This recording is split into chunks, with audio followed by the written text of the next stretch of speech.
అల్లు అర్జున్ మీద నెగటివిటీ మొదలైందా? ఆయన ఎదుగుతున్న విధానం చూసి కావాలనే బ్యాడ్ చేయాలని చూస్తున్నారా?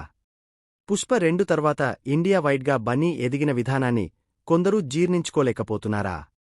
ఆయనపై టాలీవుడ్లో కుట్ర జరుగుతుందా లేదంటే బాలీవుడ్ టార్గెట్ చేసిందా? ఈ కండీషన్ల కథేంటి? అల్లు అర్జున్ ఇప్పుడు ఇది పేరు కాదు, ఓ బ్రాండ్. పుష్పకు ముందు అనేది తెలుగులోనే ఫేమస్. కానీ ఇప్పుడు ప్యాన్ ఇండియా వైడ్గా పాపులర్.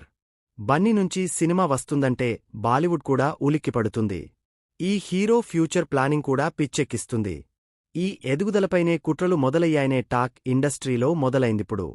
అల్లు అర్జున్ను కలవాలన్నా లేదా ఆయనతో పనిచేయాలన్నా 42 కండీషన్సున్నాయని. ఐ టు ఐ కాంటాక్ట్ ఇవ్వకూడదు, హ్యాండ్షేక్స్ ఉండవు, ఫోన్లు అనుమతించరు లాంటివి ఉన్నాయంటూ ప్రచారం జోరుగా షురూ అయింది. సోషల్ మీడియాలో దీన్ని మరింత వేగంగా వైరల్ చేస్తున్నారు కొందరు. దాంతో వెంటనే స్పందించింది బన్నీ టీం. అల్లు అర్జున్ మీద జరుగుతున్నదంతా అబద్ధపు ప్రచారమే అని. ఆయన్ని కలవడానికి అలాంటి కైనమైన ప్రోటోకాల్ ఏం లేదంటూ అల్లు అర్జున్ టీం నుంచి అధికారికంగా లేఖ విడుదలైంది. తప్పుడు ప్రచారాలు చేస్తున్న వాళ్లపై లీగల్ టీం యాక్షన్ తీసుకుంటుందంటూ వాళ్లు వార్నింగ్ ఇస్తున్నారు. దీనిపై ఫ్యాన్స్ కూడా సీరియస్ అవుతున్నారు. బన్నీ క్రేజ్ చూసి ఇతర ఇండస్ట్రీల నుంచే ఈ నెగటివిటీ వస్తుందంటూ మండిపడుతున్నారు ఫ్యాన్స్.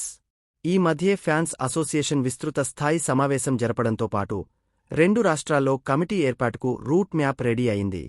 ఈ సమయంలో ఇలాంటి న్యూస్ ఫ్యాన్స్ను డిస్టర్బ్ చేస్తుంది. మొత్తానికి ఈ ఇష్యూ ఎక్కడి వరకు వెళ్తుందో